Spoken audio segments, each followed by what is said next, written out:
اعوذ باللہ من الشیطان الرجیم بسم اللہ الرحمن الرحیم یا ایہا الذین آمنوا اذا نودی للصلاة من یوم الجمعة فاسعوا الى ذکر اللہ وذروا البیع ذالکم خیر لکم ان کنتم تعلمون فَإِذَا قُضِيَتِ الصَّلَاةُ فَانْتَشِرُوا فِي الْأَرْضِ وَابْتَغُوا مِنْ فَضْلِ اللَّهِ وَاذْكُرُوا اللَّهَ كَثِيرًا لَعَلَّكُمْ تُفْلِحُونَ وَإِذَا رَأَوْا تِجَارَةً أَوْ لَهْوًا انفَضُّوا إِلَيْهَا وَتَرَكُوكَ قَائِمًا قُلْ مَا عِندَ اللَّهِ خَيْرٌ مِّنَ اللَّهْوِ وَمِنَ التِّجَارَةِ وَاللَّهُ خَيْرُ الرَّازِقِينَ صدق اللہ العظیم۔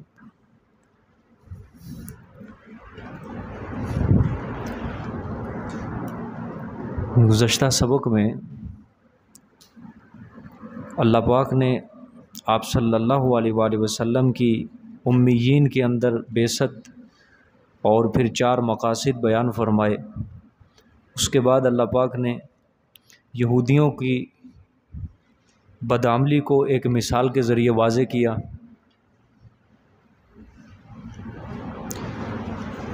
یہ کل آخر کے اندر کچھ آیتیں رہ گئی تھی، یہ آیت نمبر 6 ہے، 7 ہے اور اسی طرح 8 نمبر آیت یہ رہ گئی تھی، تلاوت ہو چکی تھی، تو ترجمہ یہاں سے ہوگا۔ یہاں سے آیت نمبر 6 سے دیکھنا ہے جی، قُلْ یا ایُّہَا الَّذِینَ ہادوا سے۔ یہاں پہ اللہ پاک ایک مباہلہ، یہودیوں سے مباہلہ کی دعوت، چیلنج، اس کا اللہ پاک یہاں بیان فرمائیں گے۔ ترجمہ دیکھیں، قُلْ یا ایُّہَا الَّذِینَ ہادوا، فرما دو میرے پیغمبر، یا ایُّہَا الَّذِینَ ہادوا، اے وہ لوگو، ہادو جو یہودی ہوئے، ان زعمتم انکم، اگر تم گمان کرتے ہو، انکم اولیاء للہ، کہ بے شک تم دوست ہو للہ، اللہ کے، کہ بے شک تم کیا ہو، دوست ہو اللہ پاک کے، من دون الناس، بقیہ لوگوں کے سوا، بقیہ لوگوں کے سوا، فتمنوا الموت، پس تم تمنا کرو موت کی، ان کنتم صادقین، اگر تم کیا ہو، سچے ہو۔ ٹھیک ہے، تو اگلی آیت کا بھی ترجمہ دیکھ لے، وَلَا يَتَمَنَّوْنَهُ أَبَدًا، اب یہ اللہ پاک ان کے بدعملی کا جواب دیں گے، ان کی تکذیب فرمائیں گے، اور نہیں وہ تمنا کریں گے اس کی، یعنی موت کی، ابداً، کبھی بھی۔ کس وجہ سے؟ بما قدمت ایدیہم، بوجہ شرک و کفر، بد عملیوں کے جو ان کے ہاتھ آگے بھیج چکے ہیں۔ ٹھیک ہو گیا، واللہ علیم بالظالمین، اور اللہ پاک جاننے والے ہیں ظلم کرنے والوں کو۔ ٹھیک ہے، اب ایک تمہید سمجھنی ہے۔ پچھلی آیت میں اللہ پاک نے فرمایا کہ میرے پیغمبر یہودیوں سے کہہ دے کہ اگر تم گمان کرتے ہو کہ بے شک تم اللہ کے دوست ہو، من دون الناس، بقیہ لوگوں کے سوا۔ اب یہودی دعویٰ کیا کرتے تھے؟ یہودی کہتے تھے نحن ابناء اللہ و احبہ، کہ ہم اللہ کے بیٹے ہیں، و احباؤہ، اور اس کے دوست ہیں، اس کے پیارے ہیں۔ یہ یہودی قرآن پاک کے اندر اللہ پاک نے غالباً سورۃ مائدہ کے اندر ان کا یہ قول نقل کیا ہے، نحن ابناء اللہ و احباؤہ، کہ ہم اللہ کے بیٹے ہیں، اس کے پیارے ہیں۔ ٹھیک ہے، تو اسی طرح یہ ایک دعویٰ کرتے تھے لن تمسنا النار الا ایام معدودات، کہ جہنم کی آگ ہمیں کبھی بھی چھو نہیں سکتی الا ایام معدودہ، ہاں اگر چلے بھی گئے جہنم میں تو صرف گنتی کے چند دن رہیں گے۔ اسی طرح اللہ پاک نے قرآن پاک میں ان کا ایک قول نقل کیا ہے، لن يدخل الجنۃ الا من کان ہودا، کہ اللہ پاک جنت میں ہرگز کسی کو داخل نہیں کرے گا، ہاں جنت میں صرف یہودی جائیں گے۔ جس طرح آج کل لوگ کہتے ہیں کہ جنت کے اندر اور کوئی نہیں جائیں گے، ہم عاشق رسول ہیں لہٰذا ہم ہی جنت کے اندر صرف جائیں گے، جنت اور کسی کے لیے نہیں بنی ہے۔ ٹھیک ہے، یہ یہودیانہ باتیں ہیں. ادھر سے عیسائی بھی کہتے تھے کہ عیسائی صرف جنت کے اندر جائیں گے اور کوئی جنت میں جائے گا ہی نہیں. ٹھیک ہے. تو اس طرح یہ یہودی کیا کرتے تھے؟ دعوے کرتے تھے. یعنی اپنے آپ کو وہ یہودی آخرت کے عذاب سے بالکل محفوظ سمجھتے تھے. تو اللہ پاک نے اس آیت کے اندر فرمایا. اب ظاہری بات ہے جس بندے کا یہ اعتقاد ہے، یہ ایمان ہے کہ میں دنیا کے اندر جو مرضی خباثتیں کروں اللہ پاک مجھے کل قیامت والے دن آخرت کے عذاب سے محفوظ رکھیں گے، میں اللہ کا پیارا ہوں، اللہ پاک میرے اوپر ہی رحمت کریں گے، باقی کسی کے اوپر نہیں کریں گے. اب یہ باتیں تقاضا کرتی ہیں ایسے انسان کے لیے کہ وہ انسان موت کی تمنا کرے. کیا کرے؟ موت کی تمنا کرے، تاکہ جلد از جلد یہ دنیا کے رنج و غم سے، تکلیف سے، مصیبتوں سے اس کا چھٹکارا ہو اور وہ آخرت کی ابدی نعمتیں جو ہیں، انعامات ہیں، اس کا مستحق بنے. موت کی تمنا کرے اور دنیا سے جائے، مرے کھپے یہاں سے. تو اللہ پاک نے اس آیت کے اندر یہی فرمایا کہ میرے پیغمبر یہ یہودی جو بڑے بڑے دعوے کرتے ہیں ہماری محبت کے، ان کو کہیں کہ اگر تمہیں یہ گمان ہے، پکا خیال ہے کہ تم اللہ کے دوست ہو بقیہ لوگوں کے سوا، من دون الناس، کہ یعنی اور لوگ اللہ کے کچھ نہیں لگتے، ہم ہی اللہ کے پیارے ہیں، تو پھر ان کو کہیں فتمنوا الموت، موت کی کیا کرو؟ تمنا کرو، مرو، مرنے کی دعائیں کرو اپنے اوپر. ان کنتم صادقین، اگر تم اپنے دعووں کے اندر کیا ہو؟ سچے ہو. سمجھ آ گئی کہ نہیں؟ تو اللہ نے ان کی بد عملی کا جواب آگے دے دیا. وَلَا يَتَمَنَّوْنَهُ أَبَدًا، میرے پیغمبر یہ موت کی تمنا کبھی بھی نہیں کر سکتے، ہمیشہ کبھی یہ موت کی تمنا نہیں کر سکتے. وجہ بما قدمت ایدیہم. دیکھو آج بھی اگر آپ کسی انسان کو کہو کہ موت کی تمنا کر، وہ ڈرے گا. وجہ کیا ہوگی؟ ہر انسان کو اپنے بارے میں پتا ہوتا ہے کہ نہیں بابا گناہ بہت ہے، تو اگلے جہان کا کوئی پتہ نہیں ہے کہ چھٹکارا ملے گا یا نہیں ملے گا. تو اس وجہ سے بما قدمت ایدیہم کے اندر اللہ نے فرمایا ان یہودیوں کو پتہ ہے کہ دنیا کے اندر ہم جو شرک کروا رہے ہیں، لوگوں سے الٹے کام کروا رہے ہیں، یہ جھوٹے دین کے نام پہ ہم جو نذرانے اور تحفے بٹور رہے ہیں، یہ سب کا سب اللہ کے نزدیک بہت بڑا گناہ ہے. تو اس وجہ سے میرے پیغمبر یہ کبھی بھی موت کی تمنا نہیں کر سکتے ہیں. ٹھیک ہے. بعینہ آج جو علماء سو ہیں، برے علماء ہیں، جو اللہ کی آیتوں کو کم قیمتوں کے بل بیچ دیتے ہیں، اللہ کا دین بیچ دیتے ہیں، لوگوں کو غلط رستے کے اوپر گائیڈ کیا ہوا ہے، تو وہ بھی اپنے دل کے اندر یہ جان رہے ہوتے ہیں، پکی بات ہے، ان کو پتا ہوتا ہے کہ ہم نے لوگوں کو غلط رستہ دیا ہوا ہے.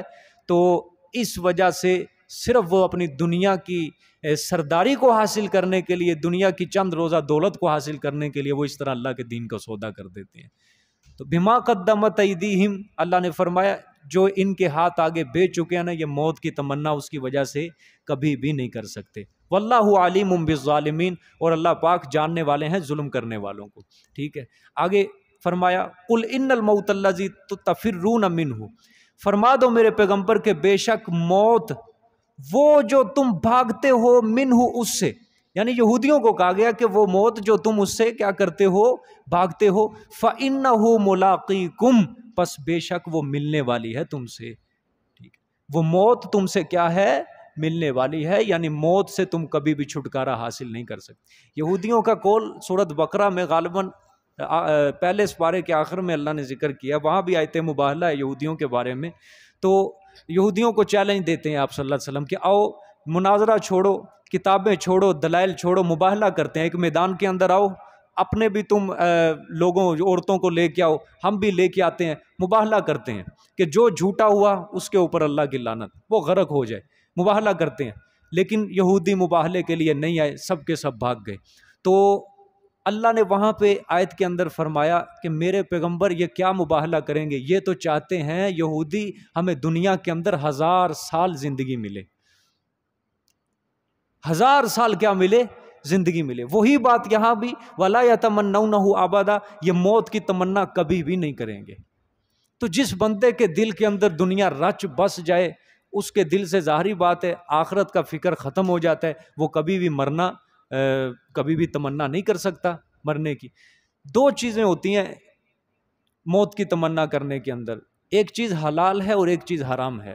حلال چیز یہ ہے کہ انسان دنیا کے اندر اللہ پاک کی عبادت کر رہا ہے، جو بندہ اللہ تعالیٰ کی بہت زیادہ عبادت کرے اس کا دل دنیا سے اکتا جاتا ہے، وہ چاہتا ہے یا اللہ میں جلد از جلد تجھ سے ملوں، یعنی اللہ کی محبت اس کے دل پر اتنی غالب آ جاتی ہے، وہ چاہتا ہے کہ میری جلد از جلد اللہ سے ملاقات ہو۔ اس طرح موت کی تمنا کرنا جائز ہے۔ لیکن دوسرا بندہ وہ ہے کہ جو دنیا کی مصیبتوں مشکلوں کے اندر، بھوک پیاس کے اندر پھنسا ہوا ہے، اور وہ ایسی چیز کو، ایسی مصیبتوں کو مد نظر رکھ کے کہے میں تے ماری جاواں تے چنگا، تو یہ موت کی تمنا کرنا حرام ہے۔ ٹھیک ہو گیا؟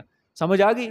موت کی تمنا جائز کہاں ہے اور ناجائز کہاں ہے، یہ یاد رکھیں یہ بات کہ جہاں پہ اللہ کی محبت کا غلبہ ہونے کی وجہ سے موت کی تمنا کی جائے وہ تمنا جائز ہے، اور جہاں دنیا کی مشکلات اور مصیبتوں سے چھٹکارا پانے کی وجہ سے کہے کہ میں تے ماری جاندہ جے چنگا، تو یہ موت کی تمنا کرنا کیا ہے، حرام ہوتا ہے۔ تو اللہ نے یہودیوں سے کیا کہا یہاں پہ، میرے پیغمبر فرما دو بھاگ لو موت سے جتنا بھاگ سکتے ہو، کر لو جتنی مرضی تمنا، 1000 سال 2000 سال، وہ موت تمہیں آ کر رہے گی جتنے مرضی سال دنیا میں جلو، فَإِنَّهُ مُلَاقِيكُمْ، وہ موت تم سے کیا ہے، ملنے والی ہے۔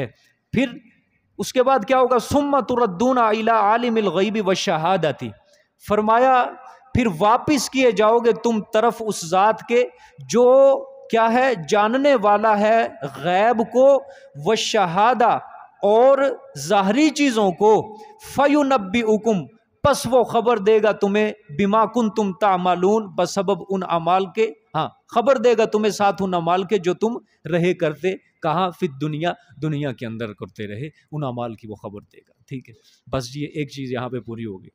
اب یا ایھا الذین آمنوا اذا نودی للصلاۃ من یوم الجمعۃ فاسعوا الی ذکر اللہ وذروا البیع، یہاں سے اللہ پاک جمعہ کے بارے میں احکام، وہی سورت کا بنیادی مقصود جو انفاق فی سبیل اللہ ہوتا ہے، تجارت ہوتا ہے، اللہ پاک وہ بیان فرمائیں گے یہاں سے۔ ٹھیک ہے، ترجمہ دیکھیں پھر آیتیں سمجھاتا ہوں۔ اے وہ لوگوں جو ایمان لائے، یہ ایمان دیکھو سورت حدید سے شروع ہو رہا ہے، سورت حدید میں یا ایھا الذین آمنوا، مجادلہ میں یا ایھا الذین آمنوا، حشر کے اندر یا ایھا الذین آمنوا، صف ہے، ممتحنہ ہے، ہر سورت کے اندر جو مدنی سورت یا ایھا الذین آمنوا، یا ایھا اللہ، اے ایمان والو، اے ایمان والو، انہی کو خطاب ہے۔ اب یہاں جمعے کے احکام اللہ پاک بیان فرما رہے ہیں، یا ایھا الذین آمنوا، اے وہ لوگوں جو ایمان لائے، اذا نودی للصلاۃ، جب کہ ندا دی جائے، للصلاۃ، نماز جمعہ کے لیے، للصلاۃ کا عام معنی نہیں کرنا، یہ نہیں کہنا کہ نماز کے لیے، بلکہ کیا کہ نماز جمعہ کے لیے جب کیا دی جائے، ندا دی جائے، می یوم الجمعۃ، جمعہ کے دن، تو کیا کرنا ہے، فسعوا الی ذکر اللہ، پس دوڑو تم اللہ کی یاد کی طرف۔ کس کی طرف؟ اللہ کی یاد کی طرف دوڑو۔ وذروا البیع، اور چھوڑ دو بیع کو۔ اس کا لفظی ترجمہ کیا ہے؟ سودا کرنا، ہاں، اور چھوڑ دو سودا کرنے کو۔ بیع کا لفظی ترجمہ ہوتا ہے بیچنا۔ کیا ہوتا ہے؟ بیچنا۔ ٹھیک ہے، عربی میں بیچنے کو کہا جاتا ہے بیع۔ آگے ذالکم خیر لکم ان کنتم تعلمون، یہ بہتر ہے واسطے تمہارے اگر تم جانتے ہو، یہ بہتر ہے واسطے تمہارے اگر تم جانتے ہو۔ اچھا، اب کچھ 2-3 باتیں سمجھے، پھر اصل آیت کا مفہوم بیان کرتا ہوں۔ جمعے کے دن کو یوم الجمعہ کہا جاتا ہے۔ کیا کہا جاتا ہے؟ یوم الجمعہ، اصل لفظ جمعہ ہے، اردو کے اندر جمعہ بول دیتے ہیں۔ تو حدیث شریف کے اندر کہا گیا اس کو خیر الیوم، ہفتے کے ایام میں سے سب سے بہترین دن جمعے کا دن۔ ہفتے کے دنوں میں سے سب سے بہترین دن کیا ہے؟ جمعے کا دن ہے۔ کیوں کہا جاتا ہے جمعہ؟ اس وجہ سے کہ اس دن کے اندر مسلمانوں کا اجتماع ہوتا ہے، تو اجتماع سے ہی جمعہ کا لفظ نکلا، جمعہ کا معنی اجتماع، تو اس وجہ سے جمعے کو کیا کہا گیا ہے؟ یوم الجمعہ۔ کیوں؟ کیونکہ مسلمان کیا ہوتے ہیں؟ کٹھے ہوتے ہیں اللہ کی عبادت کرنے کے لیے۔ اب زمین و آسمان کی جو اللہ پاک نے تخلیق کی ہے 6 دنوں کے اندر، قرآن کہتا ہے کہ 6 دنوں کے اندر زمین و آسمان کی تخلیق کی، ان 6 دنوں میں جو آخری دن تھا وہ جمعے کا دن تھا۔ یعنی اس کائنات کی جو تخلیق اللہ پاک نے مکمل کی ہے وہ جمعے والے دن اللہ پاک نے کی ہے۔ ٹھیک ہے، اسی طرح آدم علیہ السلام کو بھی جمعے والے دن اللہ نے پیدا کیا ہے، اور آدم علیہ السلام کو جنت کے اندر جو اللہ پاک نے داخل کیا وہ بھی جمعے والے دن کیا ہے، اور جنت سے جو نکالا گیا آدم علیہ السلام کو وہ جمعے والے دن ہی نکالا گیا ہے۔ اور اسی طرح آپ صلی اللہ علیہ وسلم نے فرمایا کہ جمعے کے اندر ہی ایک ایسی گھڑی ہے کہ اگر انسان کوئی اس میں دعا مانگے اللہ پاک فوراً اس کی دعا کو قبول کر لیتے ہیں۔ یہ تمام باتیں جو میں نے آپ کے سامنے کہی ہیں یہ حدیث شریف سے ہی ثابت ہیں۔ یہ جو بات ہے کہ جمعے میں ایک ایسی گھڑی ہے کہ وہ قبولیت کا وقت ہے، انسان جب بھی دعا مانگے۔ آپ صلی اللہ علیہ وسلم نے وہ وقت تو متعین نہیں کیا، نہیں بتایا، لیکن علماء نے اس کی طرف کچھ اشارے کیے ہیں، وہ انشاءاللہ میں سبق کے آخر میں بیان کر دیتا ہوں۔ اچھا جی، اللہ تعالیٰ نے لوگوں کے اجتماع کے لیے یہ جمعے کا دن کیا کیا؟ مقرر کیا۔ بخاری شریف کی روایت ہے، غالباً مسلم شریف کے اندر بھی آئی ہے، حضرت ابو ہریرہ روایت کرتے ہیں کہ یہودیوں نے عبادت کے لیے جو دن مقرر کیا تھا وہ ہفتے کا دن مقرر کیا اللہ تعالیٰ کی تعظیم کے لیے، عبادت کے لیے، اور عیسائیوں نے جو دن مقرر کیا تھا وہ کون سا کیا؟ اتوار کا دن مقرر کیا تھا۔ ٹھیک ہے، تو مسلمانوں نے جو اللہ کی تعظیم اور عبادت کے لیے دن مقرر کیا وہ جمعے کا دن مقرر کیا ہے۔ اور میں آگے آپ کو بتاؤں گا کہ مسلمانوں یہ اپنے اجتہاد سے اس دن کی تجویز کی تھی۔ اب تاریخ کے اندر کچھ باتیں ہیں لکھی ہوئی، اس جمعے کی ابتدا کہاں سے ہوئی ہے؟ آپ صلی اللہ علیہ وآلہ وسلم زمانہ جاہلیت کے اندر نے اس دن کو یوم عروبہ کہا جاتا تھا، عرب کے لوگ اس کو کہتے تھے یوم عروبہ۔ بعد میں اسلام جب آیا اس کی نشر و اشاعت ہوئی، پھر اس کا نام پڑا یوم الجمعہ۔ لیکن کچھ تاریخ کی کتابوں کے اندر لکھا ہے کہ سب سے پہلے عرب کے اندر کعب بن لؤی آپ صلی اللہ علیہ وسلم کے آباء و اجداد کے اندر تھے، انہوں نے اس کا نام جمعہ رکھا۔ کعب بن لؤی اس کا نام تھا، آپ صلی اللہ علیہ وسلم کے آباء و اجداد میں سے تھا۔ اور قریش اس دن جمع ہوتے تھے، کعب بن لؤی جو تھے یہ خطبہ دیتے تھے، اور یہ جو واقعہ تھا یہ آپ صلی اللہ علیہ وسلم کی پیدائش سے 560 سال پہلے کا واقعہ ہے، 550 سال پہلے۔ کعب بن لؤی اس وقت تھے، آپ صلی اللہ علیہ وسلم کے آباء و اجداد میں سے ہیں، نسب میں آپ صلی اللہ علیہ وسلم کے ان کا نام آتا ہے کعب بن لؤی۔ انہوں نے جمعے کا نام رکھا اور قریش کو اکٹھا کرتے تھے، خطبہ دیتے تھے۔ اب زمانہ جاہلیت کے اندر کیا ہوتا تھا؟ زمانہ جاہلیت کے اندر ظاہری بات ہے لوگ کفار قریش یہ بت پرستی کے اندر مبتلا تھے، لیکن اللہ پاک نے کعب بن لؤی جو آپ صلی اللہ علیہ وسلم کے اجداد میں سے تھے، اس کو اللہ پاک نے بت پرستی سے محفوظ رکھا تھا، اور اللہ پاک نے توحید کی ان کو توفیق بخشی تھی کہ اللہ نے ان کے دل میں توحید بٹھائی تھی۔ اور قریش کے اندر ان کا ایسا مرتبہ، ایسی عظمت، آپ یہاں سے اندازہ لگائیں کہ جب یہ کعب بن لؤی کی وفات ہوئی اسی وفات کے دن سے قریش نے اپنی تاریخ شروع کر دی، یعنی کیلنڈر ہے نا جو، تاریخ شروع کر دی تھی۔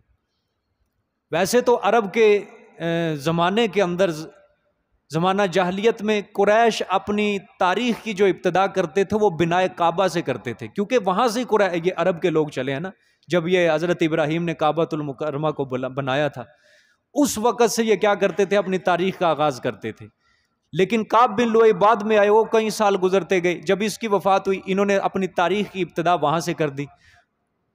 پھر جس وقت آپ صلی اللہ علیہ وسلم کی جو پیدائش والا سال تھا، آپ صلی اللہ علیہ وسلم کی پیدائش سے غالباً 70 دن پہلے واقعہ فیل پیش آیا، ہاتھیوں والا واقعہ، تو پھر عرب کے لوگوں نے واقعہ فیل سے تاریخ شروع کر دی۔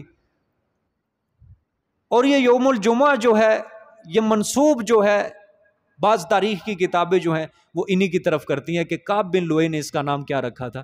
جمعہ رکھا تھا۔ لیکن یہ تاریخ کی کتابیں ہیں، اصل بات میں آگے آپ کو بیان کروں گا۔ فی الحال یہ آیت کے اندر ایک لفظ سمجھ لیں، یہ آیا ہے آیت کے اندر لفظ نو دیا، لفظی ترجمہ لکھا ہوگا ندا دی جائے یا آواز دی جائے یا پکارا جائے، ٹھیک ہے؟ اس سے مراد ہے اذان، اس سے مراد کیا ہے؟ اذان۔ لیکن کون سی اذان ہے یہ ابھی میں بتاتا ہوں، پہلی یا دوسری۔ اچھا آگے ہے فَاسْعَوْا إِلَىٰ ذِكْرِ اللَّهِ، یہ لفظ نکلا ہے سعی سے۔ سعی کا مطلب لفظی ترجمہ ہوتا ہے دوڑنا۔ آپ کے لفظی ترجمہ کیا لکھا ہے؟ جلدی کرو، ٹھیک لکھا ہے یہ فسعو کا لفظی ترجمہ ہوتا ہے دوڑنا، سعی صفا مروہ کی سعی، اسی وجہ سے اس کو بھی کیا کہا جاتا ہے کہ دوڑ کے کی جاتی ہے وہ۔ تو اللہ فرما رہے ہیں جب جمعے کے لیے آواز دی جائے، اذان دی جائے تو دوڑو اللہ کے ذکر کی طرف، اللہ کی یاد کی طرف دوڑو۔ اب یہاں پہ دوڑنا معنی نہیں کریں گے، اب یہی مطلب مراد نہیں لے لینا کہ جب جمعے کی اذان ہونی ہے تو دوڑ کے مسجد کی طرف جانا ہے، نہیں، بلکہ آپ صلی اللہ علیہ وسلم نے حدیث شریف کے اندر نماز کے لیے جانے کے لیے دوڑنے سے منع فرمایا ہے۔ نماز کے لیے سکینت کے ساتھ اور پروقار ہو کر مسجد کی طرف جانا چاہیے، آرام سے، سکون سے۔ اس لیے یہاں یہی مطلب مراد نہیں لینا کہ فسعو اللہ کے ذکر کی طرف پھر مسجد کی طرف دوڑ کے جانا ہے، پیدل نہیں جانا، بلکہ آیت کا معنی یہ ہے کہ جب جمعہ کے دن جمعہ کی اذان آواز دی جائے تو اللہ کے ذکر کی طرف دوڑو۔ مطلب کیا ہے؟ یعنی نماز اور خطبہ کے لیے جلدی جلدی مسجد کی طرف جاؤ، جلدی جلدی نماز اور جمعے کا اہتمام کرو، باقی سارے کام چھوڑ دو۔ نماز اور خطبے کے لیے جو چیزیں تمہارے اہتمام کے اندر آتی ہیں ان کو جلدی جلدی کرو تاکہ وقت پر تم جمعہ ادا کر سکو۔ یہ مطلب ہے، بات سمجھ میں آ گئی ہے کہ نہیں؟ ہاں، اور کسی کام کی طرف توجہ نہ دو، فسعوا الی ذکر اللہ، دوڑو۔ جس طرح کوئی انسان کسی کام کے لیے دوڑ رہا ہوتا ہے اس کی توجہ کسی اور طرف نہیں ہوتی، اللہ فرما رہے ہیں جس طرح کوئی دوڑنے والے انسان کی توجہ ادھر ادھر نہیں نہ ہوتی، اسی طرح جب جمعے والے دن تم نے جمعے کی نماز کے لیے جانا ہے تمہاری توجہ اور کہیں ہونی نہیں چاہیے، تمہاری توجہ صرف اور صرف جمعہ اور خطبہ کے لیے ہونی چاہیے۔ اس قدر اللہ پاک نے اہتمام فرمایا جمعے کا۔ فسعوا الی ذکر اللہ، دوڑو اللہ کے ذکر کی طرف، یعنی تمہارا ذہن اور کہیں جائے نہ جمعے والے دن، تمہارا ذہن صرف اور صرف نماز اور خطبے کی طرف جائے۔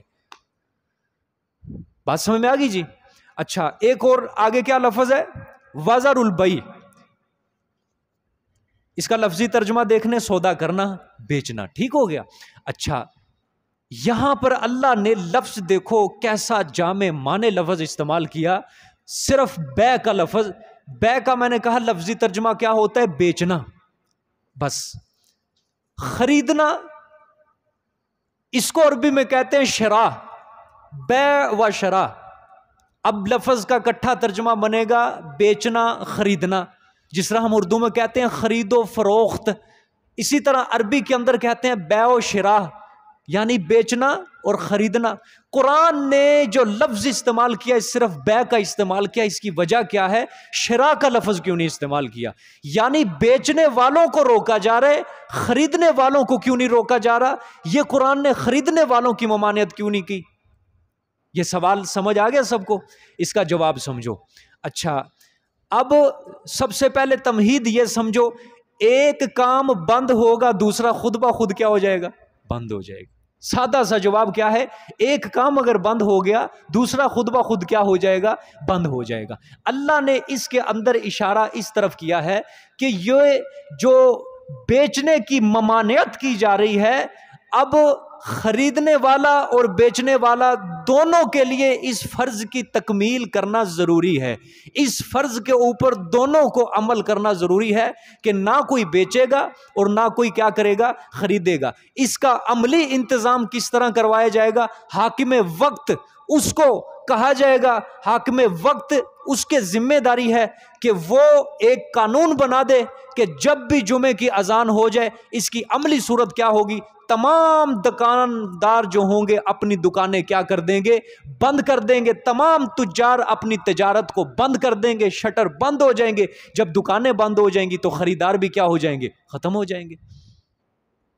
بات سمجھ میں آ گئی؟ اچھا، دوسری بات اور سمجھو، ایک اور حکمت ہے اس کے اندر۔ دیکھو، صرف بیچنے والوں کو کہا جا رہا ہے کہ بیچنا، بیع کیا ہے؟ حرام ہے۔ حکمت اس کے اندر دوسری یہ ہے کہ اب دکاندار جو ہوتے ہیں، بیچنے والے ہوتے ہیں، ان کی حدود اور شمار متعین ہوتی ہے، لیکن جو خریدنے والے ہوتے ہیں ان کی حدود اور شمار متعین نہیں۔ بھئی بیچنے والے کم ہوتے ہیں، خریدنے والے کیا ہوتے ہیں؟ زیادہ ہوتے ہیں۔ مثال کے طور پہ اگر 20 دکانیں ہیں جو بیچنے والوں کی ہیں، اس میں خریدنے والے کم از کم 300 تو ہوں گے، ٹھیک ہے، تو اس لیے بیچنے والوں کو کیا کہا جا رہا ہے؟ ان کو منع کیا جا رہا ہے کہ تم دکانیں بند کر دو تو خریدنے والا کوئی نہیں آئے گا۔ اس لیے قرآن نے صرف بیع کے لفظ پر کیا کیا ہے؟ اکتفا کیا ہے۔ اور قرآن پاک کا اصول ہے کہ قرآن پاک صرف اجمال بیان کرتا ہے، تفصیل کے اندر قرآن پاک نہیں جاتا ہے۔ یہی قرآن کی فصاحت و بلاغت ہے کہ ایک بنیاد، جڑ، بیس، اساس قرآن نے اس کو ٹارچر کیا ہے کہ تو اگر اپنے آپ کو سنبھال لے باقی ہر کام کیا ہو جائے گا؟ بند ہو جائے گا۔ اب اس آیت نے جمعوں کی اذان کے بعد خرید و فروخت کو کیا قرار دیا ہے؟ حرام قرار دیا ہے۔ قرآن کی نص سے ثابت ہو گیا، اس کے اندر کوئی کسی قسم کی تعویل نہیں کی جا سکتی کہ جمعہ کی اذان کے بعد خرید و فروخت کیا ہو گئی ہے؟ حرام ہو گئی ہے۔ اچھا، ایک فائدہ یہاں سے اور سمجھنا ہے۔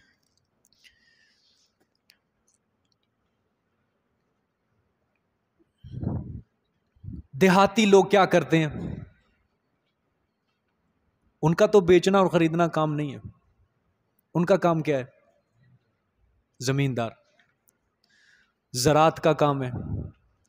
مزدور مزدوری کر رہا ہے جا کے، ظاہری بات ہے اس کا بھی کوئی بیچنا اور خریدنا معاملہ نہیں ہے، اس کا تجارت نہیں ہے۔ قرآن نے بیع اور شراء کو صرف کیوں حرام قرار دے دیا؟ زراعت کو کیوں نہیں حرام قرار دیا؟ تجارت اس کو حرام قرار دیا جا رہا ہے۔ مزدور کے مزدوری کو کیوں نہیں حرام قرار دیا جا رہا؟ اب اللہ پاک فقہائے امت کے اوپر کروڑوں رحمتیں نازل فرمائے۔ اب دیکھو، اذان جمعہ کے بعد سارے مشاغل کو اللہ پاک نے اس آیت کے اندر حرام قرار دیا ہے۔ یہ دعویٰ سمجھ آ گیا؟ چاہے اس میں زراعت ہے، چاہے اس میں مزدوری ہے، چاہے اس میں تجارت ہے یا کوئی اور مشغلہ، ہر مشغلے کو حرام قرار دیا ہے۔ کس طرح؟ قرآن نے بیع کا ذکر صرف کیوں کیا خرید و فروخت والوں کا؟ وجہ اس کی یہ ہے، خرید و فروخت مجھے یہ بتاؤ سب سے زیادہ کہاں ہوتی ہے؟ شہروں میں ہوتی ہے، بڑے بڑے قصبوں میں ہوتی ہے۔ دیہات ہوتے ہیں، چھوٹے چھوٹے جنگل ہوتے ہیں۔ شریعت کا بھی مسئلہ ہے کہ جو چھوٹا دیہات ہوگا وہاں پہ جمعہ نہیں ہوتا، جنگل کے اندر جمعہ نہیں ہو سکتا۔ جمعہ کہاں ہوگا؟ بڑے شہروں کے اندر، بڑے قصبوں کے اندر۔ اب جو چھوٹے چھوٹے دیہات ہیں، جنگل ہیں، اس میں تو خرید و فروخت ہے ہی نہیں، ان کا مشغلہ اور ہے، چونکہ ان کے اوپر جمعہ فرض نہیں ہے، ان کا مشغلہ اور ہے۔ جمعہ فرض کس کے اوپر ہے؟ جہاں آبادی زیادہ ہے، شہر والوں کے اوپر جمعہ فرض ہے۔ قصبے والے جہاں بازار ہے، خرید و فروخت ہے، اور شہروں کے اندر تجارت، خرید و فروخت کا کام سب سے زیادہ ہے، تو اللہ نے اس وجہ سے شہر اور قصبے والوں کو مخاطب کر کے کہا، کیونکہ شہر کے اندر کیا ہوتا ہے؟ زیادہ خرید و فروخت کی جاتی ہے۔ ہاں، جس طرح آج کل دیہات بڑھتے جا رہے ہیں، بستیاں بڑھتی جا رہی ہیں، آبادی بڑھتی جا رہی ہے، قصبوں کی آبادی بڑھتی، اب دیہات کہیں ایسے بھی ہیں ان کے اندر بڑے بڑے بازار قائم ہو چکے ہیں، آبادیاں بڑھ رہی ہیں، وہاں بھی اب نماز جمعہ کیا ہو چکی ہے؟ فرض ہو چکی ہے۔ تو اس وجہ سے شہر والوں کے اوپر جمعہ فرض ہونے کی وجہ سے اللہ پاک نے اس چیز کی رعایت کرتے ہوئے بیع اور شراء کو اللہ پاک نے حرام قرار دیا۔ وگرنہ اگر دیہات کے اندر بھی شرعی حکم کے مطابق جمعہ فرض ہو جائے تو دیہاتیوں کے اوپر جو ان کے مطابق مشغلے ہیں، زراعت ہے، مزدوری ہے، تو وہ ان کے لیے زراعت کا کام کرنا جمعے کی اذان کے بعد، اور مزدوری کوئی کسی قسم کی ہو یا اس کے علاوہ کوئی کسی قسم کا مشغلہ ہو، جمعے کی اذان کے بعد اس کے لیے وہ کرنا کیا ہو جائے گا؟ وہ بھی حرام ہو جائے گا۔ وَذَرُوا الْبَيْعَ کا لفظ ہے میرے عزیز دوستو، اس کے اوپر ذرا نظر کرو، چھوڑ دو، اللہ نے کہا ہے چھوڑ دو۔ ان دو لفظوں کے اندر کسی قسم کی تعویل نہیں ہو سکتی ہے کہ انسان اس کا معنی مونا بدل کے اس کو جائز قرار دے، نہیں۔ سمجھ آ رہی کہ نہیں بات؟ تو اب فقہائے امت کیا فرماتے ہیں؟ یہاں بیع سے فقط بیع و شراء مراد نہیں ہے، بلکہ ہر وہ کام، اصل مسئلہ اب نچوڑ سمجھ لو، ہر وہ کام جو جمعے کے اہتمام کے لیے مخل بن رہا ہے، جو دخل اندازی کر رہا ہے، مانع بن رہا ہے، ہر وہ کام جو جمعے کے اہتمام کے لیے مخل بن رہا ہے، خلل ڈال رہا ہے، وہ سب بیع کے مفہوم کے اندر شامل ہیں. سمجھ آئیے؟ اس لیے اذان جمعہ کے بعد کسی سے بات چیت کرنا، گھر کے اندر بھی کسی سے بات چیت کرنا، کسی سے کوئی کلام کرنا، کوئی کھانا پکانا، حتیٰ کہ کسی کتاب کا مطالعہ کرنا، چاہے وہ اسلامی کتاب کیوں نہ ہو، سب کا سب کام حرام ہے. سمجھ آ گئی؟ سب کام کیا ہے؟ حرام ہے. اذان جمعہ کے بعد اگر کوئی کام کیا جائے، ہاں اگر کوئی جمعے کے اہتمام کے متعلق کوئی اگر آپ کام کر رہے ہیں، جمعے کے اہتمام کے متعلق کوئی بات چیت کر رہے ہیں، تو وہ کام جائز ہے. مثال کے طور پہ کپڑے وغیرہ ڈالنے ہیں، ٹھیک ہے، یا نہانا وغیرہ ہے، یا اس کے متعلق خوشبو لگانا، مسواک کرنا، جو جمعے کا اہتمام کرنا ہے، یہ چیزیں کیا ہیں؟ جائز ہیں، حلال ہیں. ہاں وہ کام جو جمعے کی تیاری کے لیے کیا بن رہے ہیں؟ مخل بن رہے ہیں، دخل اندازی کر رہے ہیں، مانے ہیں، وہ کام کیا ہو جائیں گے؟ وہ حرام ہو جائیں گے، وہ چھوڑنے پڑیں گے سب کو. یہ بات سمجھ میں آ گئی سب کو؟ اچھا جی، اللہ نے کیا فرمایا گا؟ ذالکم خیر لکم ان کنتم تعلمون. اللہ نے فرمایا اگر تم اس بات پر عمل کر لو گے تو تمہارے لیے بہت بہتر ہے. یہ بات تمہارے لیے کیا ہے؟ بہت بہتر ہے یہ بات. اب میرے عزیز دوستو، آپ ذرا غور کرو، کتنا اللہ پاک جمعے کے اوپر زور دے رہے ہیں، لیکن ہم مسلمانوں نے آج ذرہ برابر بھی اس دن کو کوئی ترجیح دی ہو؟ ذرہ برابر اس دن کو ہم نے کوئی اہمیت دی ہو؟ آپ عیسائیوں کو دیکھیں، اتوار والے دن کس طرح یہ ان کے چرچ آباد ہوتے ہیں. ویسے ہی کبھی چلے جانا، کوئی ممنوع نہیں ہے، صرف دیکھنے کے لیے چلے جانا، دیکھنے کے لیے کہ کس طرح جو بھی ہے ان کی عبادت جس طرح مرضی حرام ہے، جو مرضی کرتے ہیں. ایک بار دیکھ کے ذرا اپنے مسلمانوں کو بھی پرکھنا کہ سچے مذہب کے سچے دعوے دار اور سچا جمعہ، سچی عبادت کرنے والے یہ کیوں نہیں اپنے دن کو ترجیح دے رہے؟ یہودی ہفتے والے دن کس طرح وہ اپنے کنیسے آباد کر دیتے ہیں، لیکن ہمارے مسلمان تین قسم کے لوگ ہیں. تین قسم. ایک وہ لوگ ہیں جن کو اللہ نے آج بھی توفیق دی ہے، وہ جمعہ کی نماز جلدی پڑھنے آتے ہیں، بلکہ جو ہی پہلی اذان ہوتی ہے آ کے وہ پہلی صفوں کے اندر بیٹھے ہوتے ہیں، اللہ کا ذکر کر رہے ہوتے ہیں، اذکار کر رہے ہوتے ہیں. اللہ پاک ایسے لوگوں کو استقامت عطا فرمائے. بہت اچھی بات ہے. دوسرا وہ طبقہ ہے جو اہمیت ہی نہیں دے رہا اس دن کو، پڑھتے تو ہیں لیکن کب آتے ہیں؟ جب وہ خطبہ شروع ہو جاتا ہے اس وقت مسجد بھرتی. تیسرا درجہ بہت ہی بڑے بے ایمان قسم کے ہیں جو پڑھتے ہی نہیں ہیں، پڑھتے ہی نہیں ہیں. اس درجے سے بھی اللہ بچائے، دوسرے سے بھی اللہ بچائے، اللہ پہلے درجے کے اندر شامل رکھے، کیونکہ آیت خود بتا رہی ہے کہ مسلمانوں تمہیں جمعے کی اہمیت کے لیے پہلے درجے میں داخل ہونا پڑے گا. دوسرا بھی اللہ کے نزدیک نہیں ٹھیک. جب امام خطبے کے لیے آ جاتا ہے، چلو یہ مسئلہ میں بعد میں کرتا ہوں، لیکن جمعے کے لیے اللہ پاک نے آیت میں کیا کہہ دیا؟ جیسے ہی اذان ہو جائے تم نے دوڑنا ہے مسجد کی طرف، تم نے چلنا ہے مسجد کی طرف. اب آؤ اگلا مسئلہ، کون سی اذان ہے یہاں پہ؟ اب چونکہ دو اذانیں ہیں، کون سی اذان کے بعد ہر کام کرنا حرام ہے؟ دو اذانیں یہ کب مشروع ہوئیں، کیسے ہوئیں؟ دیکھو، آپ صلی اللہ علیہ وآلہ وسلم کا جب دور تھا، عہد مبارک تھا، اس وقت جمعے کی ایک اذان تھی. مسلمان کم تھے. وجہ کیا ہے؟ کم تھے اس وقت، تعداد زیادہ نہیں تھے مسلمانوں کی. مدینہ منورہ کی اگر آبادی لگائی جائے کم تھی. اگر مسجد نبوی کے مینار پہ کھڑے ہو کے بھی کوئی مسلمان اذان دے، مؤذن اذان دے، تو اس کی اذان کی آواز پورے مدینے کے اندر سنائی دیتی تھی، آبادی کی کم ہونے کی وجہ سے. ایک اذان تھی.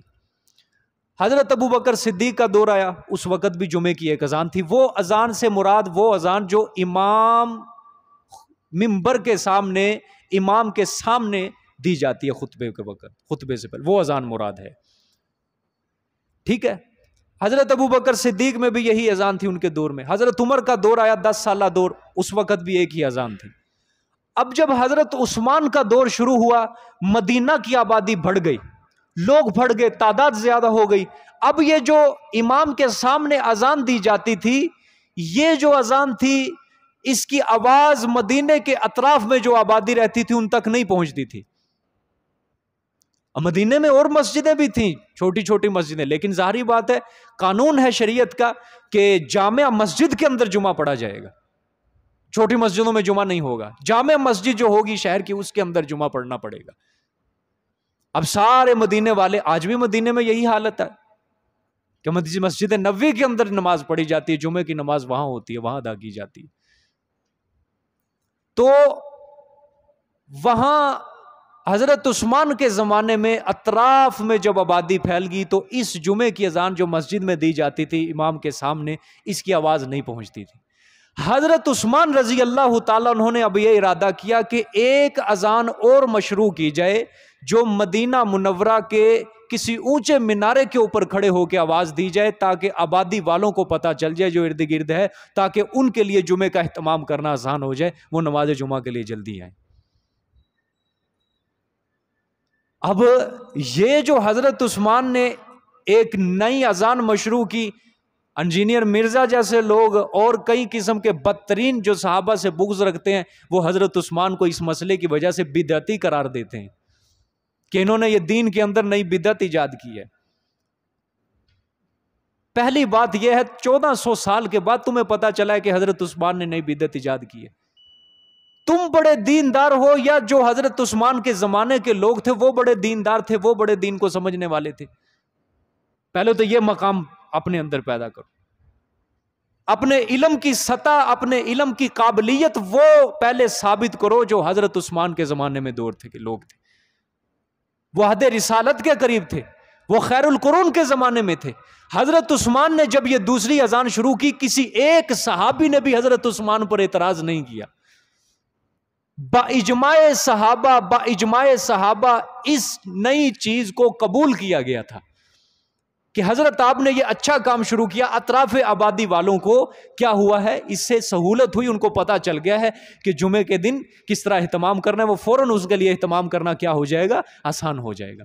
پھر دوسری بات، یہ ایک طرف بڑی لمبی چوڑی بحث ہے، آپ سیدھی بات سمجھ لو. آپ صلی اللہ علیہ وسلم نے فرمایا علیکم بسنتی و سنت الخلفاء الراشدین المہدیین، میری سنت کو لازم پکڑو، میرے خلفاء کی سنت کو لازم پکڑو، کیونکہ ان کا طریقہ وہ میرا طریقہ ہے.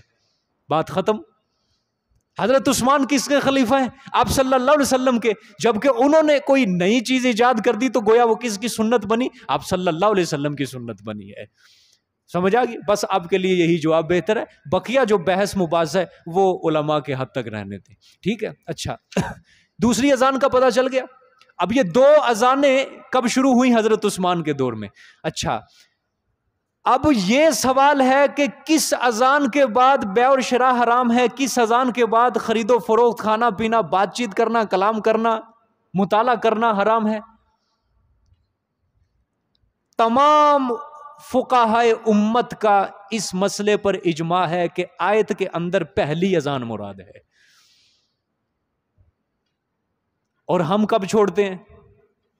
دوسری اذان. یہ مسئلہ بتاؤ لوگوں کو. پہلی اذان جو ہے، پہلی اذان جو جمعے کے لیے دی جاتی ہے، اس کے بعد خرید و فروخت کرنا، صرف یہ نہیں کہ بیچنے والا کام حرام کر رہا ہے، خریدنے والا بھی حرام قرار رہے، حرام کام کر رہا ہے. سمجھ آ گئی؟ یا گھر میں بیٹھے رہنا، بس ایسی فضول بات چیت کر رہے ہیں، گپ شپ لگ رہی ہے، موبائل چل رہا ہے. موبائل تو بہت دور کی بات ہے، یہ تو حرام علل حرام ہو جائے گا نا.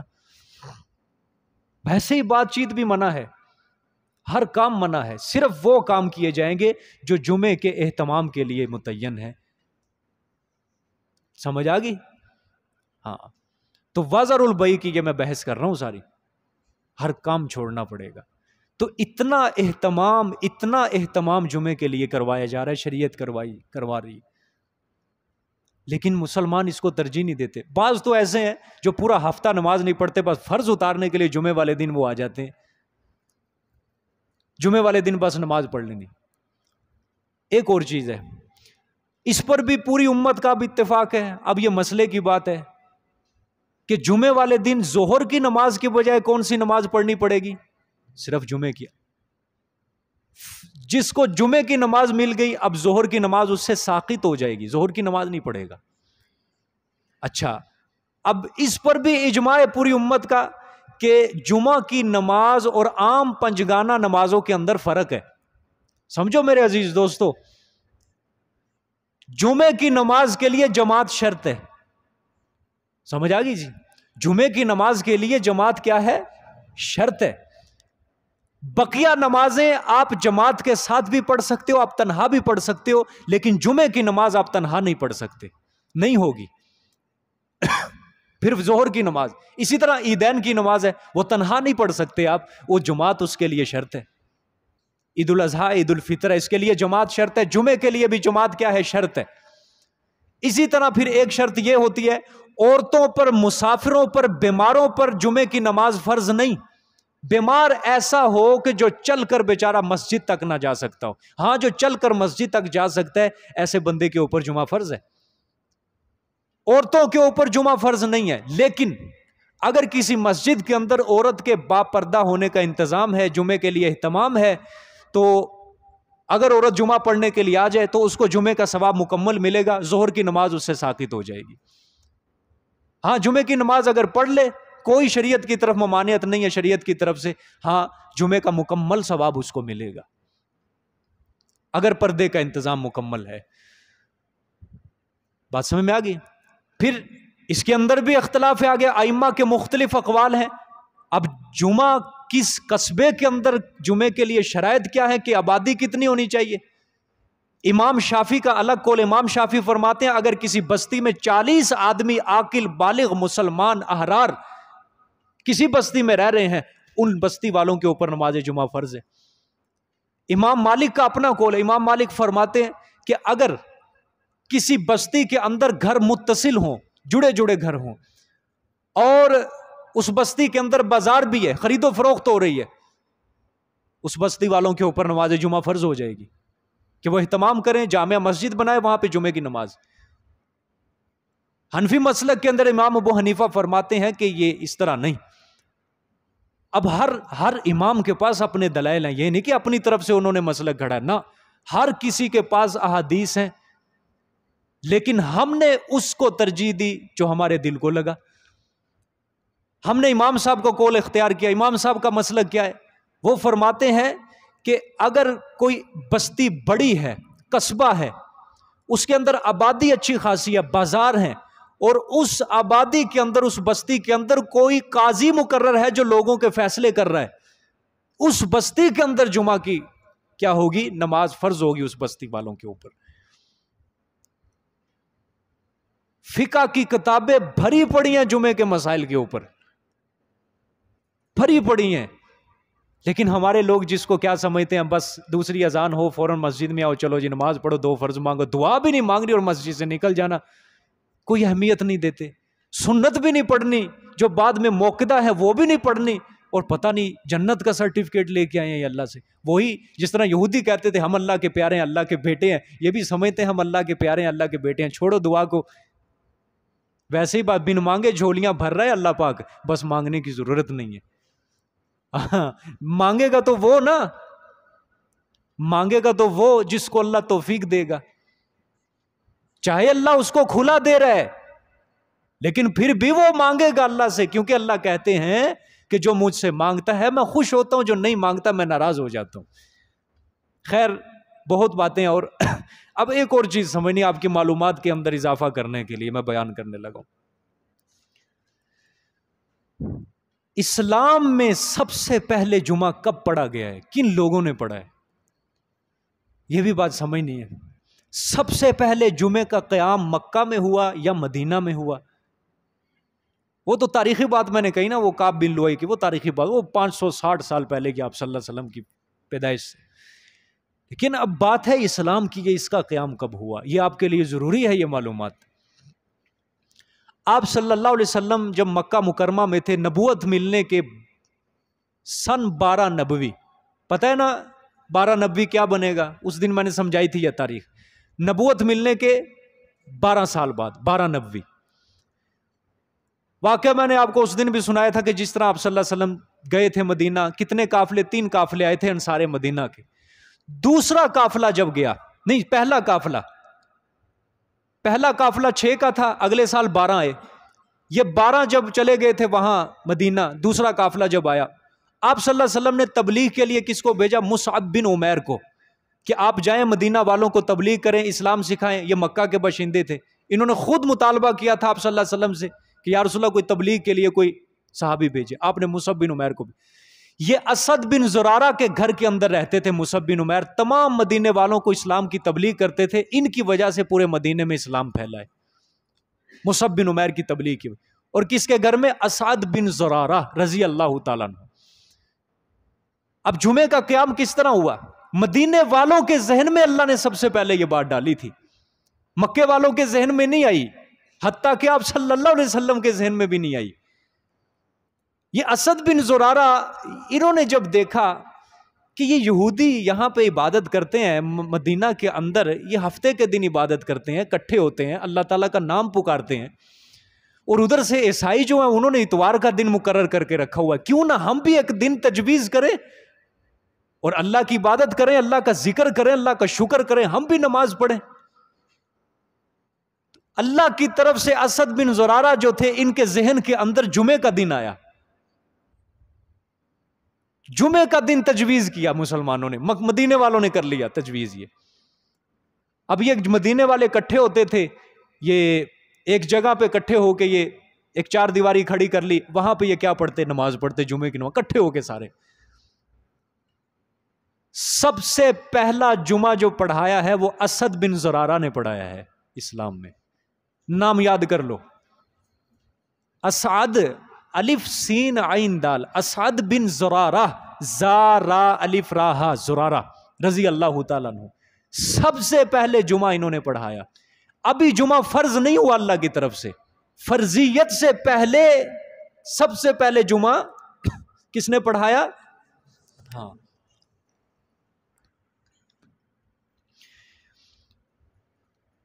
صحابہ نے اپنے اجتہاد سے یہ دن تجویز کیا۔ اپنے اجتہاد کہتے ہیں اپنے علم کی بنا پر، کوشش کی بنا پر انہوں نے اجتہاد کیا، کوشش کی، دن تجویز کر لیا۔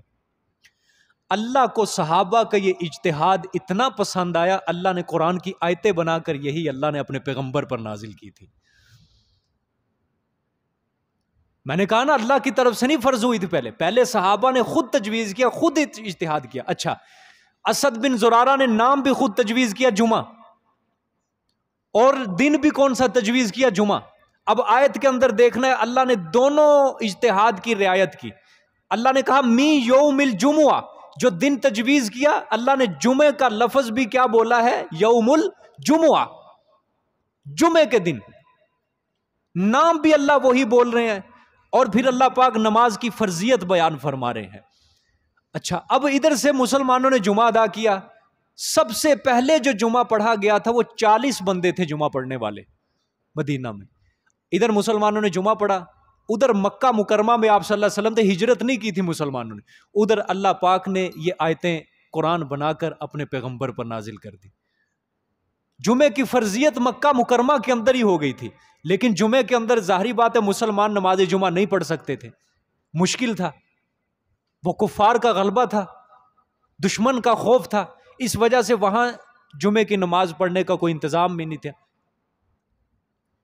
تو اب آپ صلی اللہ علیہ وسلم نے 13ویں سال کیا کی؟ ہجرت کی، سفر کیا، سفر ہجرت کیا۔ سب سے پہلے آپ نے قیام کہاں کیا؟ آ کے قبا بستی، 20 یا 21 روز آپ نے قیام کیا قبا بستی، مدینہ نہیں ابھی داخل ہوئے، 20 یا 21 روز۔ آپ صلی اللہ علیہ وسلم کی جو ہجرت کا سفر ہے نا، یہ بھی ایک پڑھنے کی چیز ہے، ایسا درخشندہ باب ہے سیرت النبوی کا کہ کیا کیا معاملات، اور اس میں سب سے نمایاں پہلو جو ہے وہ ام معبد کا ہے۔ وہ جس کی بکری سے دودھ نکلا تھا، معجزہ ہوا آپ صلی اللہ علیہ وسلم کا، اور اس نے آپ صلی اللہ علیہ وسلم کے چہرے کو جب دیکھا، اس نے اشعار کے اندر آپ کے چہرے کو، خوبصورتی کو بیان کیا۔ لمبا موضوع ہے، انشاءاللہ آگے کوئی آیت آئے گی نا، اس کے تحت انشاءاللہ یہ ہجرت کا پورا سفر جو تھا، سفر وہ اس موقع پہ کبھی بیان کروں گا۔ 20-21 روز قبا میں قیام کیا، وہاں پہ قبا مسجد بنائی، سب سے پہلے اسلام میں مسجد یہی بنی ہے، قبا۔ اس کے بعد آپ صلی اللہ علیہ وسلم نے مدینہ کا رخ کیا۔ اب جب مدینہ، قبا سے مدینہ جانے لگے، دن تھا جمعے کا، اور جمعہ کی نماز کیا ہو چکی تھی؟ فرض ہو چکی تھی۔ قبا سے نکل کے ایک محلہ آتا ہے بنی سالم کا محلہ، وہاں پہنچے، جمعے کا وقت ہو گیا، نصف النہار ختم ہو گیا، سورج ڈھلنے لگ گیا، ظہر کا وقت شروع ہوا۔ تو اب بنی سالم کا محلہ ہے، اب آپ صلی اللہ علیہ وسلم نے سب سے پہلے جمعے کی نماز یہاں پہ ادا کی تھی۔ آج بھی وہاں پہ مسجد تعمیر ہے جس کا نام ہے مسجد جمعہ، قبا کے ساتھ ہی تھوڑا سا آگے سفر کر کے جائے، وہاں پہ مسجد جمعہ ہے، بنی سالم کا محلہ ہے، اب تو کوئی اور نام مشہور ہے۔ سب سے پہلے آپ صلی اللہ علیہ وسلم نے اپنی زندگی میں، ماں اپنے اصحاب کے، یہاں پہ جمعوں کی نماز ادا کی ہے۔ سمجھ آ گئی جی سب کو بات؟ قبا، قیام قبا کے بعد بنی سالم کا محلہ، مدینے میں ابھی انٹری نہیں ہوئی آپ صلی اللہ علیہ وسلم کی، اور پھر جب مدینہ آپ صلی اللہ علیہ وسلم کا استقبال کیا گیا، بچیوں نے کیا، مدینے والے خوش ہوئے۔ حضرت انس غالباً فرماتے ہیں کہ مدینے والے آج تک کسی بات کے اوپر ہم نے اتنے خوش نہیں دیکھے جتنے آپ صلی اللہ علیہ وسلم کو دیکھ کر یہ آمد پر خوش ہوئے تھے۔ یہ سمجھ آ گئی جی؟ اللہ پاک آپ سب کو عمرے پہ بلائے، اکٹھے جائیں انشاءاللہ، پھر یہ ساری چیزیں دیکھیں گے، پھر وہاں پہ یہ سمجھ آتی ہیں، جب انسان اپنی آنکھوں سے دیکھ لے پھر نہیں یہ چیزیں دوبارہ نکلتی ذہن سے۔ ویسے آپ جتنا مرضی سیرت کا مطالعہ کر لو لیکن وہ نکل جاتی ہیں، لیکن ایک جگہ پہ آپ اگر چلے جائیں پھر یہ چیزیں نہیں نکلتی۔ ایک عجیب قسم کی ایسی چیزوں کو کیفیت طاری ہو جاتی ہے۔ اب مسجد قبا میں داخل ہوا تھا، ایک عجیب قسم کی انسان کے دل میں کیفیت طاری ہو جاتی۔ وہاں پہ آپ صلی اللہ علیہ وسلم کی حدیث ہے، 1-2 نفل پڑھنا ایک پورے عمرے کا ثواب ہے۔ مسجد قبا کے اندر قبلتین کی اپنی فضیلت ہے، قبا کی اپنی فضیلت ہے، اسی طرح اور کئی مساجد ہیں مدینہ کے گرد و نواح میں، ان کی بھی بڑی فضیلتیں ہیں۔ مسجد نبوی کی تو سب سے کیا ہی بات ہے، اس کی تو اپنی فضیلت، 50,000 نمازوں کا ثواب ہے۔ اسی طرح مکہ مکرمہ کے عرس کے گرد و نواح میں بہت زیادہ زیارتیں ہیں، دیکھنے والی چیزیں ہیں۔ جب انسان سامنے کھڑا ہو کے جب اس کی نشاندہی کرے، اس کا واقعہ سنے، پھر انسان کے ذہن سے کبھی ایسی بات نکل ہی نہیں سکتی۔ تو بات سمجھ میں آ رہی ہے جی سب کو؟ ہاں، تو سب سے پہلے آپ صلی اللہ علیہ وسلم نے جمعہ جو مکہ میں نہیں پڑھا بلکہ قبا کی بستی سے نکل کر پڑھا ہے۔ اچھا، ایک بات مجھ سے رہ گئی، اسد بن زرارہ نے جب جمعہ پڑھایا تھا، ادھر سے آپ صلی اللہ علیہ وسلم کے اوپر آیتیں اتاری، آپ نے پھر خط بھیجا تھا مدینہ منورہ مصعب بن عمیر کے نام کے، اے مصعب، جو تم نے یہ جمعہ کی نماز کی ابتدا کی ہے، اللہ پاک نے آیتیں اتار دی ہیں، ایک والا نامہ بھیجا، خط بنا کر بھیجا کہ اب جمعوں کی نماز جو تم نے شروع کی ہے اب یہ فرض ہو چکی ہے، اب یہ ہر ہفتے جاری رکھنی پڑے گی۔ پہلے چونکہ اسد بن زرارہ نے نماز پڑھائی تھی، انہوں نے خود تجویز کیا، لیکن چونکہ امام کس کو بنا کر بھیجا تھا آپ نے؟ مصعب بن عمیر کو۔ آپ کے خط پہنچنے کے بعد پھر جمعے کی نماز اگلے سال تک مصعب بن عمیر نہیں پڑھائی ہے جمعے کی نماز، لیکن سب سے پہلے جمعوں کی نماز آپ نے کب پڑھی؟ وہی ہجرت کے سفر کے اندر پڑھی۔ اچھا، یہ بھی بات یاد رکھے، یہی جو اسلام کا پہلا جمعہ تھا، آپ نے پوری زندگی کے اندر سب سے پہلا جو مسلمانوں کے اجتماع میں خطبہ دیا ہے وہ یہی خطبہ دیا تھا۔ یہ بھی ایک سیرت سے بات نکلتی ہے، نقطہ نکلتا ہے۔ مدینہ منورہ کے اندر اب اجتماع کے اندر تو آپ نہیں خطبہ دے سکتے تھے کبھی بھی، 2 بندے ہیں، 3 بندے، 4، اس کو واضح نصیحت ہے بس، لیکن ایک اجتماع کے اندر خطبہ دینا وہ تو مدینہ مکہ میں پابندی تھی پوری، اور سفر ہجرت کے اندر بھی چونکہ مسافر پر جمعہ نہیں ہے،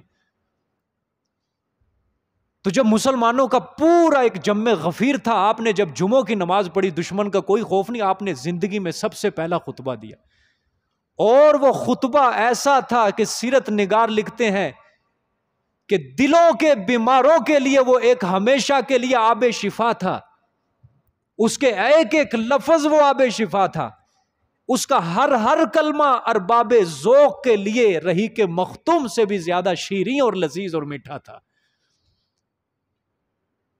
پہلا خطبہ، اور کیا الفاظ ہیں اس خطبے میں، بہت لمبا خطبہ ہے۔ کتنے سال دشمن کی قید میں رہے ہیں مسلمان؟ 13 سال مکہ میں مظلومیت کی زندگی گزار کے آئے آپ صلی اللہ علیہ وسلم نے۔ کون سا دکھ تکلیف مکہ والوں نے نہیں دیا، لیکن آپ نے اپنی زندگی کا جو سب سے پہلا خطبہ دیا تھا، ایک لفظ بھی اپنے دشمن کی مذمت کو نہیں بیان کیا، ایک لفظ بھی اپنے دشمن کے خلاف نہیں نکالا۔ اس خطبے کے اندر بھی آپ نے مسلمانوں کو صرف یہی تبلیغ کی کہ مسلمانوں، قیامت قریب ہے، تقوی اختیار کرو، پرہیزگاری اختیار کرو، آخرت کی تیاری کرو۔ دشمن کے خلاف کوئی بددعا، کوئی لفظ، حتیٰ کہ یہ بھی نہیں کہا ہمیں اللہ نے اب دشمن سے آزادی دے دی، نہ، بلکہ مسلمانوں کو آخرت کی تیاری کی طرف متوجہ کر رہے ہیں۔ انشاءاللہ کبھی موقع ملا وہ خطبہ بھی آپ کو سناؤں گا جو سب سے پہلا زندگی میں خطبہ دیا آپ صلی اللہ علیہ وسلم۔ لیکن بات کرنے کا مقصد جو میں بیان کر رہا ہوں آپ کو، وہ یہی ہے کہ اللہ دیکھو آیت کے آخر میں کیا فرما رہے ہیں، ذالکم خیر لکم ان کنتم تعلمون، اگر یہ تم چیزیں اختیار کر لو تو تمہارے لیے یہ بہت بہتر بات ہے، بہت بہتر بات ہے۔ اب ہمارے گھروں کے اندر اب کیا حال ہوتے ہیں؟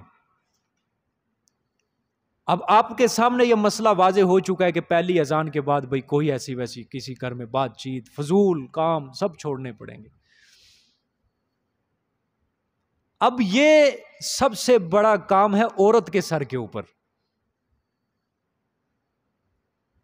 بچوں کی تیاری، خامند کی تیاری اب عورت کے سر کے اوپر ہے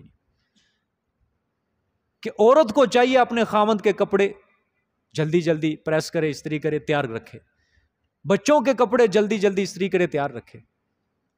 اب جو عورت سمجھدار ہوگی، اب جمعے کے بارے میں کیا حدیث ہے آپ صلی اللہ علیہ وسلم کی فضیلت کے بارے میں؟ جو پہلے آئے گا کہ کون سا ثواب ہے؟ اونٹ کی قربانی کا ثواب۔ بعد میں آئے گا اس کا کتنا ثواب ہے؟ گائے کی قربانی۔ اس کے بعد مرغی ذبح کرنے کا، اس کے بعد انڈے جتنا ہے۔ اب مثال کے طور پہ اذان 12:30 ہوتی ہے پہلی، ٹھیک ہے، 12:30 سے 1:30 بجے تک امام جب خطبہ دینے کے لیے ممبر پہ آ گیا، دوسری اذان چھوڑو، جب خطبے کے لیے ممبر پر آ گیا نا، انڈے جتنا ثواب، وہ بھی فضائل کے دروازے سب بند ہو گئے۔ اب یہ 1 گھنٹہ ہے 12:30 سے لے کر 1:30 بجے تک، اب 4 حصوں میں اس کو تقسیم کرو۔ اب 4 حصوں میں یہ ٹائم تقسیم کر کے اونٹ، بکرا، گائے اور مرغی اور اس کے بعد انڈے کا اس کا تقسیم کر لو۔ اونٹ کی قربانی کا ثواب کب تک بنے گا؟ 45 منٹ تک ہے، 1:45 تک۔ جو 1:45 کے بعد آیا گائے کی قربانی، وہ 1 بجے تک ہے۔ 1 بجے کے بعد آیا 1:15 تک مرغی کی قربانی۔ 1:15 کے بعد جو آئے گا انڈے کی قربانی ہے۔ لیکن جب اس کے بعد ممبر پر جب چڑھے گئے، جب امام ممبر کے اوپر آ گیا تو پھر کیا ہوگا؟ فضائل کے دروازے سب بند ہو جائیں گے، سب بند ہو گئے، پھر انڈے کی صدقے جتنا بھی ثواب نہیں ملے گا۔ یہ علماء نے لکھا ہے کہ جب امام خطبہ دینے کے لیے ممبر پر آ گیا، پھر فضائل کے سارے دروازے بند ہو چکے ہیں، پھر صرف فرضی پڑھنے کے لیے آ رہا ہے، ثواب لینے کے لیے وہ نہیں آ رہا۔ اس لیے میرے عزیز دوستو، میں کہہ رہا ہوں کہ عورت کو اب چاہیے کہ وہ اپنے بچوں کو، اپنے گھر والے کو کون سا ثواب دلوانا چاہتی ہے، انڈے کا، مرغی کا، بکرے کا، اونٹ کا، گائے کا، وہ اس عورت کے اوپر ہے۔ یا وہ عورت جمعہ کے دن، جو کہ شریعت کہہ رہی ہے، قرآن کہہ رہا ہے اذان اول کے بعد فضول کام حرام ہے، اب تو خامند اور بیوی کے اوپر، دونوں کے اوپر فرض ہے کہ وہ اپنے گھر میں ایسی حرام چیز کو بالکل بھی نہ کریں، نہ آنے دیں۔ ان کے گھر کوئی موبائل استعمال کر رہا ہے، ختم کریں۔ ان کے گھر کوئی فضول کام کر رہا ہے، ختم کریں۔ کوئی سو رہا ہے حتیٰ کہ وہ بھی حرام ہے، ختم کرو۔ صرف جمعہ جمعہ جمعہ اس کا اہتمام شروع کر دو بس۔ وہ پہلے دور تھے جب لوگ جمعے کا اہتمام کرتے تھے، دوڑ کے مسجد کی طرف جایا کرتے تھے۔ ان کے لباس، آپ صلی اللہ علیہ وسلم کے بارے میں آتے، حضرت عائشہ فرماتی ہیں آپ نے جمعے کے دن کے لیے لباس الگ رکھا ہوتا تھا۔ جمعے کے دن آپ صلی اللہ علیہ وسلم خاص وہ لباس پہنتے تھے اور جمعہ پڑھ کے آپ صلی اللہ علیہ وسلم اس لباس کو اتار دیتے تھے۔ اتنا خاص اہتمام کرتے تھے، خوشبو کا استعمال کرتے تھے، مسواک کا استعمال کرتے تھے، عمدہ کپڑے پہن کر مسجد کی طرف آتے تھے۔ لیکن ہمارے اندر وہ نئی چیزیں نہیں، ختم ہو گئی، اہمیت ہی نہیں ہے، اہمیت ہی نہیں ہے۔ تو اس طرح غلط بات ہے۔ حدیث میں آتا ہے آپ صلی اللہ علیہ وسلم نے فرمایا جس نے جان بوجھ کر جمعہ چھوڑا، جس نے جان بوجھ کر بلا عذر جمعہ چھوڑا، اللہ کے نزدیک وہ ایسی کتاب کے اندر منافق لکھ دیا جاتا ہے کہ دوبارہ کبھی اس کو مٹایا نہیں جا سکتا۔ بڑی بڑی سخت وعیدیں ہیں جمعے کے بارے میں، اور کتنا اہتمام قرآن دے رہا ہے کہ جو ہی اذان کے لیے آواز دی جائے جمعہ کے لیے، بس دوڑ پڑو بس، اور کوئی کام نہیں۔ جس طرح صبح صبح انسان تجارت کے لیے دوڑتا ہے، اس طرح جمعے کے لیے پھر دوڑنا پڑے۔ تو گویا تجارت کو کیا قرار دیا جا رہا ہے؟ جمعے کے عین وقت حرام قرار دیا، چھوڑنا پڑے گا۔ اب جو اگلی آیتیں ہیں اس کے اندر جمعے کے بعد تجارت کو حلال قرار دیا جا رہا ہے، یہ انشاءاللہ کل پڑھیں گے۔ اللہ ملک کی توفیق عطا فرمائے۔ سب